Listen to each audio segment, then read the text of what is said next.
বাংলাদেশের মানুষের জন্য আজকে একটা রাত হতাশার রাত। সেটা কেমনে?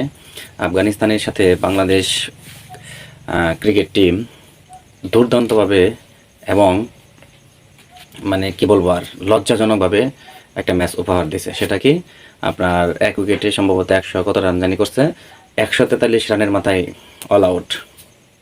দেখছেন কি দুর্দান্ত খেলা উপহার দিছে। এরা শুধু চাপা মারতে দাও সংবাদ সম্মেলনে, আমরা এই ম্যাচ এরকম করছি, এটা ভুল হয়েছে সেটা ভুল হয়েছে, সামনের ম্যাচে এখন বলে 6 মারমু, বলে আউট করবো, এটা করবো সেটা করবো, এরকম তাদের মানে টেন্ডেন্সি। এরা যখন সংবাদ সম্মেলন করে তখন আয়সা হেরা বহু ফলায় আমাদের এটা ভুল হয়েছে, আমাদের এটা হয়েছে, নেক্সটে আমরা এটা করবো সেটা করবো ইত্যাদি চাপা মারতে দাও, ওরা ঠিক পাবে। আফগানিস্তানের মতো একটা আমরা হেসে খেলে যখন যাদেরকে হারাইতাম সবসময়, আর তাদের কাছে আমরা আজকে পরাজিত হইলাম। দেখছেন কি দুর্দান্ত খেলা। আর এই সমস্ত প্লেয়ার দিয়ে আমরা স্বপ্ন দেখি, আশা করি, এবং তাদের খেলার জন্য এত রাত পর্যন্ত, এখন রাত দেখেন 12টা 19 বাজে, কিছুক্ষণ আগে খেলা শেষ হয়েছে। তো আমি এখন ভাবলাম যে এটা নিয়ে আসলে দুই একটা কথা না বললেই নয়, সেজন্য আপনাদের মাঝে আসলাম। হয়তো এটা আপলোড দিতে দিতে একটু লেট হয়ে যাবে। দেখুন, আফগানিস্তানের মতো একটা দেশ তত্তরে উপর দিকে উঠে যাচ্ছে, আর আমাদের দেশ উপর থেকে আস্তে আস্তে আস্তে আস্তে আস্তে আস্তে পায়ের নিচে চলে গেছে। এরা মানে একটা মানুষ মানে কি বলবো, প্রস্তাব করতে যেটুকু সময় লাগে তার চেয়ে কম সময়ের মধ্যে তারা আউট হয়ে যায়। এই পরিমাণ জঘন্যতম প্লেয়ারেরা। নারী ফুটবলাররা থাকার জায়গা নাই, ভালো সুব্যবস্থা নাই, তেমন বেতন নাই, গাড়ি ঘোড়া ভাবে চলতে পারে না। এরা বিয়ে বিভাগে গাড়ি ঘোড়াতে চলতেছে, লক্ষ লক্ষ টাকা বেতন পাচ্ছে, আর তারা মানে দিনে দিন জনগণকে আমাদেরকে হতাশায় ডোবাচ্ছে। এরকম জঘন্য লেভেলের খেলা খেলছে। আর আফগানিস্তানে দেখুন, একের পর এক তারকা তাদেরকে উঠে আসতেছে, আর আমাদের চাপাবাজ তারকা তৈরি হচ্ছে। সংবাদ সম্মেলনে নাই আমরা বলি হ্যাঁ আমরা এটা ভুল করছি সেটা ভুল করছি, সামনের ম্যাচে এটা করবো সেটা করবো, সামনের সিরিজে আমরা এটা করবো সেটা করবো। ওই একই টেস্টে যাবেন, একই টি20 যাবেন, একই ওয়ানডে যাবেন, একই। এই হলো আমাদের অবস্থা। আমরা দেশ সংস্কার করতেছি, এটা করতেছি সেটা করতেছি, তাদেরকেও সংস্কার করতে হবে। তা না হলে আমাদের দেশ এরকমভাবে এই এই যে পিছাচ্ছে, এই পিছানোতেই থাকবে। জঘন্যতম লেভেলের খেলা খেলছে। এটা কোনো রান হইল? 50 ওভারের খেলা। আমাদের দেশের যে প্লেয়ারগুলো খেলতেছে, এই আফগানিস্তানের সাথে অনেক আগের থেকে খেলতেছে, এরকম প্লেয়ার বাংলাদেশে আছে। এই মাহমুদুল্লাহ বলেন, মুশফিকুর রহিম বলেন, শান্ত বলেন, অমুক বলেন, তমুক বলেন, মিরাজ বলেন, এই একই অবস্থা।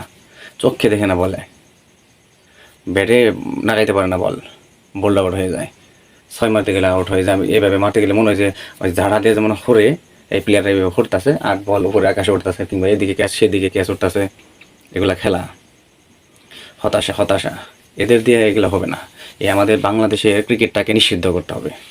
এদের দ্বারা এই ক্রিকেট না, এদের দ্বারা চাপা মারতে দাও, এদেরকে ঝোঁকারগিরি করতে দাও, এদেরকে মলম পাটি ওষুধ বেচতে দাও, এরা নিশ্চিত পাবে।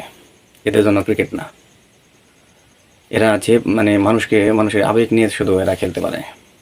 জঘন্যতম খেলা। এই আফগানিস্তানের মতো একটা দলের সাথে মানে শোচনীয়ভাবে হারলো, লজ্জাজনকভাবে হারলো। এরা আত্মসমর্পণ করলো। লজ্জাজনক এগুলা খেলা। উগান্ডা বলেন, তারপর অন্যান্য যারা যে জিম্বাবুয়ে বলেন, তারপর আরও স্কটল্যান্ড বলেন, আয়ারল্যান্ড বলেন, এরাও বাংলাদেশের থেকে এখন শক্তিশালী বলে কয়ে বাংলাদেশকে এখন হারাবে। আর বাংলাদেশ এখন মানে মনে হচ্ছে যে তারা ব্যাটিংই ভুলে গেছে। তাদের স্বপ্নে মানে তাদের মানে চোখের ভিতরে এখন কি মানে ঘোরাফেরা করে, তাদেরকে বলতে হবে, রিমান্ড নিতে হবে, এদেরকে পচা ডিম দিয়ে মারতে হবে। ভালো ডিমও এরা যোগ্য না।